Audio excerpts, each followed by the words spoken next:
Live from New Delhi, you're watching DD India Global. We'll get you top stories from India and the region. I'm Shubhendu Ghosh, and for news from rest of the world, I'm joined by my colleague Kate Fisher in Washington, D.C. Kate, how are you?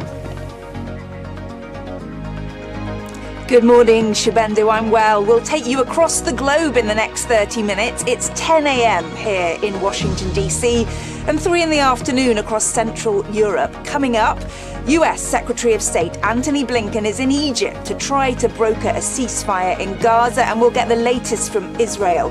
And here in the US, President Joe Biden's announced a multi-billion-dollar deal with tech giant Intel to supercharge US domestic semiconductor output. Back to you now for the rest of the headlines. EU leaders discuss using profits from Russian assets to arm Ukraine. German Chancellor Scholz says it's a clear signal to Putin. Russia calls it an act of theft. US Secretary of State Antony Blinken discusses Gaza truce negotiations with Egyptian President al-Sisi in Cairo. Ministers from Egypt, Saudi, Qatar, UAE, Jordan and Palestinian officials also hold talks. In India, opposition Congress party says its bank accounts have been frozen and is unable to undertake election campaigning. BJP hits back, says Congress making excuses for imminent defeat.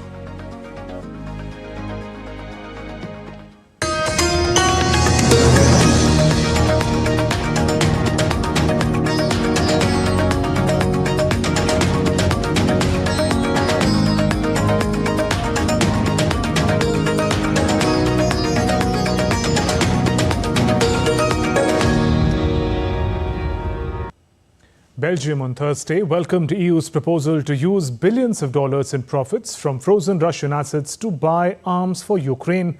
The European Commission this week proposed taking profits estimated at about 2.7 to 3.3 billion US dollars per year from Russian assets frozen in Europe. I think it's a good proposal. And we already had taken a first step as of 2 years ago, is that the taxation incomes of the proceeds coming from the frozen assets, we never used that for our budget. We isolated it and used it 100% for buying weapons and providing humanitarian assistance to the Ukrainians. We've always been clear, this is taxation on the misery of the Ukrainians that has been inflicted to them by the Russians. The decision or the proposal on the proceeds themselves, I think it's a sensible way of doing it. I think the idea to allocate it predominantly to the purchase of weapons makes total sense. German Chancellor Olaf Scholz backed the European Commission's plan as he arrived at the summit. He said EU's proposal to give Ukraine profits from Russian assets is a very clear signal being sent to the Russian president. I am absolutely confident that we will send a clear signal to Putin from here. He miscalculated when he thought he wouldn't be able to support Ukraine for as long as necessary. And here the use of the windfall profits is a small but important element. In response to the EU proposal, Russia on Wednesday described EU's plan as banditism and theft. Kremlin spokesperson Dmitry Peskov said if EU uses profits from frozen Russian assets to buy arms for Ukraine, it will take retaliatory measures in accordance with its interest and will use every legal mechanism at its disposal.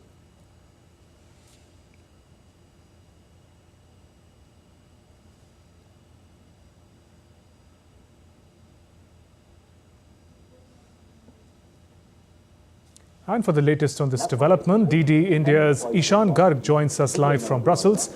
Ishan, what details can you share about these assets that EU is thinking of weaponizing against Russia?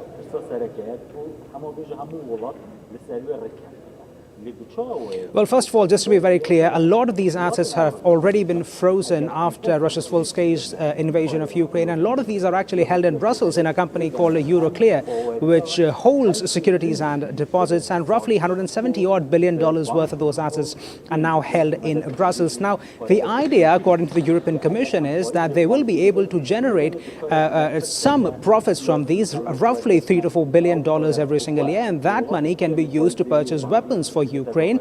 And a certain sum of that, about 10% as we understand right now, will go towards rehabilitation and rebuilding of Ukraine. So there are two components to this. One is the civilian aspect, which is reconstruction, and 90% will go towards purchasing military equipment, which could include arms and ammunition. And that's the kind of approach we are seeing from the European Union. And this is a big policy shift if it's approved by the leaders here at the Council meeting, because earlier they had only signed on the proposal to say that those profits could potentially be used only for civilian purposes. But now this is a big policy shift if they do approve on the idea that 90% of it can be used for military applications. This is one big idea, but amidst Putin's continuing presidency, how are the EU leaders deliberating over the future of the Ukraine conflict?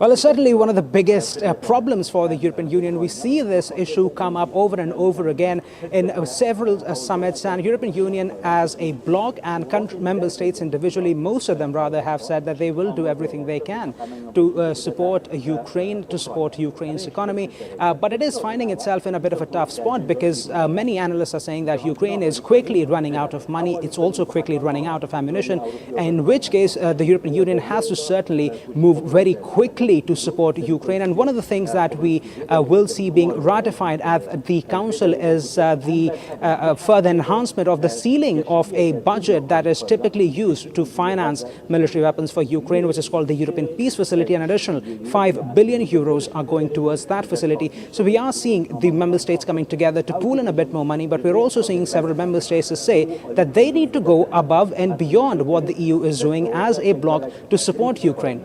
Ishan, thank you for those updates. And leaders from pro-nuclear European countries and energy experts are seeking a nuclear energy revival at a summit in Brussels. This was the development on Thursday. The political push to expand the low-carbon energy source is part of the drive to meet Europe's ambitious climate targets. Europe aims to cut net greenhouse gas emissions by 55% by 2030. However, anti-nuclear countries, Austria and Germany, want the focus to stay on renewable sources like wind and solar energy.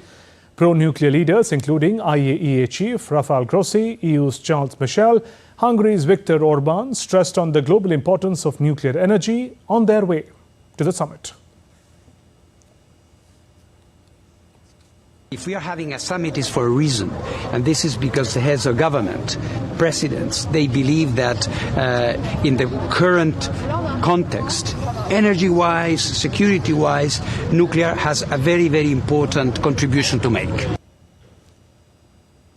The strategic autonomy of the EU is a top priority in my opinion, and we know that the energy sector is fundamental for our future, for our ability to control our future, and it's why we know that the nuclear is one source that can help us to tackle the climate crisis on the one hand, and it can help us to build our strategic autonomy.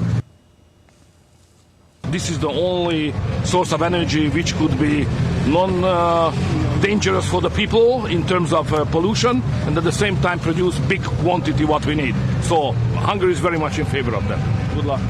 In addressing the summit in Brussels, European Commission President Ursula von der Leyen said one of the least expensive methods to guarantee clean power at scale is to ensure safe operation of today's nuclear fleet. Given the urgency of the climate challenge, countries need to consider their options carefully before they forego a readily available source of low-emission electricity. Extending the safe operation of today's nuclear fleet is one of the cheapest ways to secure clean power at scale, so it can help pave a cost-effective path to net zero. Moving on, U.S. Secretary of State Antony Blinken is joining other leaders from the region for Gaza truce talks in Cairo. Kate Fisher is in Washington, D.C., gives us more on this and other stories making headlines around the world. Kate, what is the latest on the conflict and the talks? Well, you're right. US Secretary of State Antony Blinken has met Foreign Minister Sameh Shoukry as he arrived in Egypt on Thursday. Mr. Blinken also met the Egyptian President Abdel Fattah al-Sisi as the leaders discussed securing a ceasefire for at least 6 weeks in the Israel-Hamas conflict and the release of all hostages.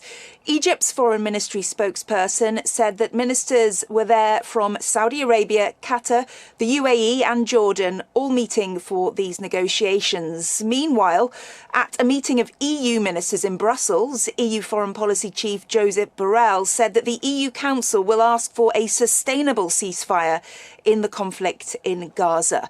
Well, DD India's Sarah Coates has sent us this report from Tel Aviv.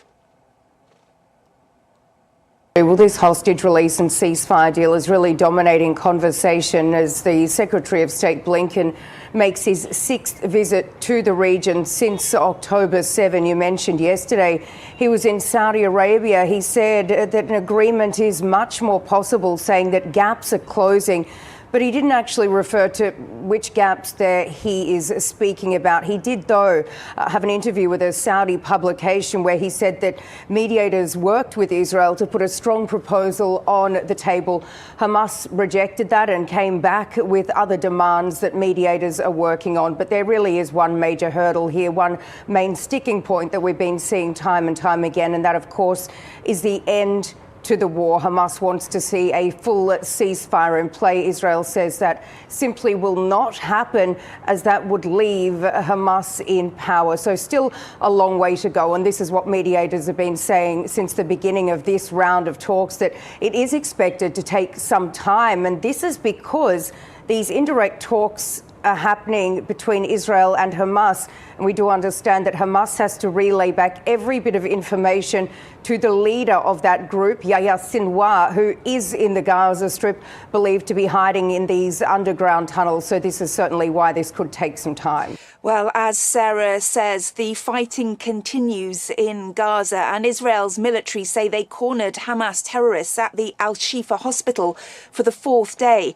The Israeli military said it had sent in special forces supported by infantry and tanks based on intelligence that the hospital was again being used by gunmen. The Israeli army found Hamas's weapons, money and operatives during a raid at the hospital. To the Russia-Ukraine conflict now, and a Russian missile attack on Kyiv on Thursday injured at least 17 people and damaged the city's infrastructure. Both ballistic and cruise missiles were allegedly used in the attacks. Kyiv's mayor, Vitaly Klitschko, said that missile debris hit several residential buildings, industrial sites and a kindergarten. Ukraine's air defense commander said they shot down 31 Russian missiles targeting the capital city. Russia, in cooperation with Qatar's diplomatic efforts, has coordinated the transfer of 6 Ukrainian children back to their homeland. That was disclosed by the Russian state news agency on Thursday. The children were reportedly staying with relatives in Russia or in Russian-occupied territory, and they were sent back to Ukraine via Moscow. Here in the US, President Joe Biden has awarded tech giant Intel nearly $20 billion in grants and loans, marking the US government's largest outlay to subsidize cutting-edge chip production and to supercharge the company's domestic semiconductor output. The US president said the investment will enable advanced semiconductor manufacturing to make a comeback here in America after 40 years. It's among the largest private sector investments ever in the history of Ohio and Arizona. And this historic funding will be used to build new semiconductor fab facilities and modernize and expand existing ones. We will enable advanced semiconductor manufacturing to make a comeback here in America after 40 years. The United States is set to have its first presidential rematch in 70 years, with President Joe Biden and former President Donald Trump securing their candidature. for a face-off. But voters are deeply divided over who is best placed to lead the country. Concerns over the economy, reproductive rights and immigration top people's minds. Worries over who will win the Oval Office have been dubbed as, quote, election anxiety by psychologists. DD India's Sally Patterson reports now from New York City. There's déjà vu in Washington, D.C. US President Joe Biden and former President Donald Trump are set to go head-to-head, vying once again for the White House. Last time round, in 2020, so-called election anxiety gripped the nation. For many, those feelings could now be flooding back. I think that there's multiple layers of election anxiety. Obviously, many people have anxiety over what will be the outcome of the election. But another issue that I see coming up for people a lot is actually just anxiety about election season, because there can be so much interpersonal conflict. So even talking about the election or arguments, or what if they disagree with somebody, that type of anxiety I think is also very prevalent. Some Americans are seeking ways of coping with the stresses of election season, be it through altering their news intake or even seeking mental health support. Others are taking more drastic measures, with applications for second citizenships really taking off. There are some people that are looking for a plan B. They are looking for a place where they can relocate. They are looking for a place where they can send children for education. They would like to go for resident investment program. Among them, the most popular ones are Spain, Portugal, Greece, European options. Since the COVID-19 pandemic, latitude groups seen a spike in interest from the United States. Managing Director Christopher Willis tells me he's seen an over 300% increase as the country heads towards the election. Depending where people sit and where their values are, it could be things such as, another mass shooting. It could be to deal with, taxes on the wealthy, for example. There's recent announcements regarding Roe versus Wade, which triggered a lot of people as being a reason why they want to look at different options. So people are just getting nervous in general, and so they want to make sure that if things go a way that they're not comfortable with, they have an option to go somewhere else. Many clients invest overseas. Others qualify for citizenship by descent. Natalie Bloomberg is looking into her Polish ancestry. Her father moved to the US after World War II. Now she thinks European citizenship could give herself and her children more opportunities. I love to travel, and so I think, there's this wanderlust, and with the political situation now and people's tensions are up, I always think, well, history might repeat itself, and it's good to have options. Worries are particularly high among certain demographics.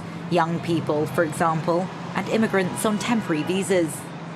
More than 2/3 of US adults say the 2020 presidential election was a significant source of stress in their lives, according to the American Psychological Association. The prospect of this year's two-man race, for many voters here, means an all too familiar, anxious road ahead. Sally Patterson in New York, reporting for DD India. Well, that's all from me here in the US capital. Time now to go back to you, Shubhendu, in New Delhi. Kate, appreciate you sharing those updates with us. And still to come on DD India Global. India's Ministry of Information Broadcasting cautions social media influencers against endorsing offshore online betting and gambling platforms. Australia set to enforce tougher visa rules for foreign students this week.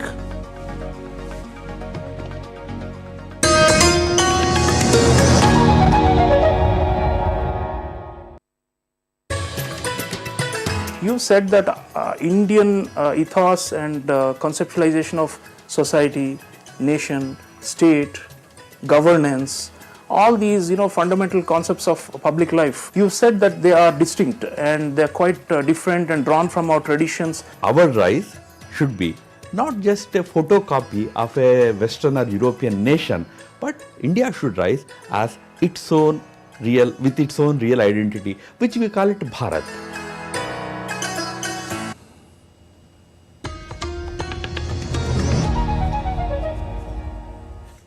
Welcome back. You're watching DD India Global. I'm Shubhendu Ghosh. Let's now turn to the world's largest democratic elections in India.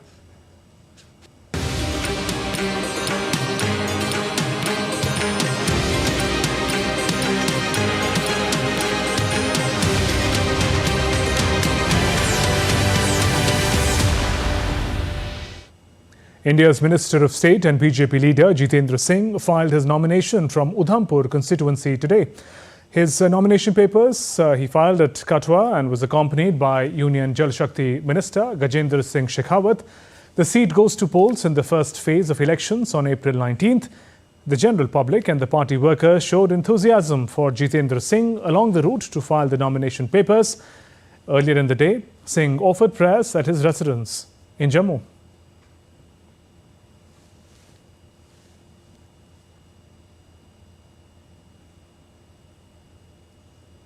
India's Bharatiya Janata Party, BJP, on Thursday released its third list of candidates for the upcoming parliament elections. L. Murugan from Nilgiri, K. Annamalai from Coimbatore, Pon Radhakrishnan from Kanyakumari and are the leaders among the 9 candidates announced by the BJP. Top leaders of the Congress party, including party president Mallikarjun Kharge, Congress Parliamentary Party chairperson Sonia Gandhi and Rahul Gandhi, held a press conference in New Delhi. Rahul Gandhi said the party is facing financial constraints to run its poll campaign for the election.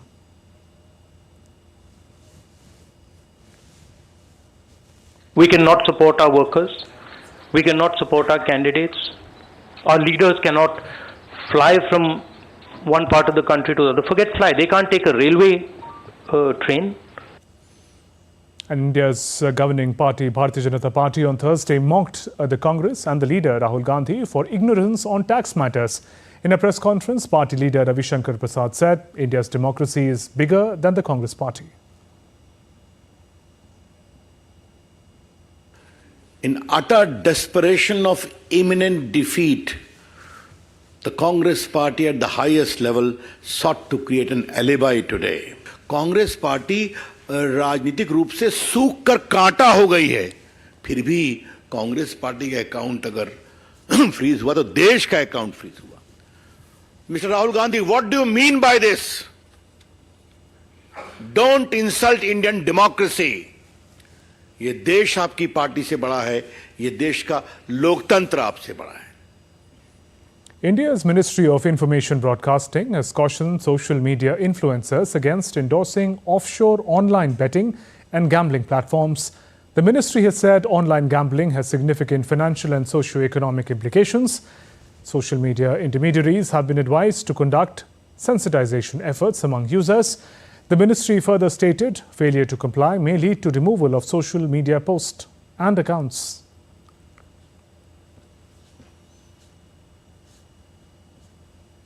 Let's now take a look at other stories making news around the world. Australia will begin enforcing tougher visa rules for foreign students this week as official data shows another record high migration primarily from Asian countries. The decision follows a raft of actions last year to close off COVID-era concessions introduced by the former government, which included unrestricted working hours for international students.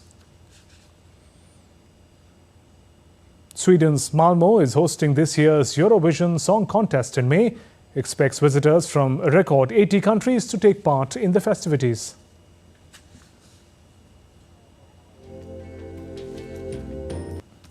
The contest, due to take place on May 7 to 11, draws millions of television viewers and bills itself as a non-political event, but global political backdrop frequently weighs.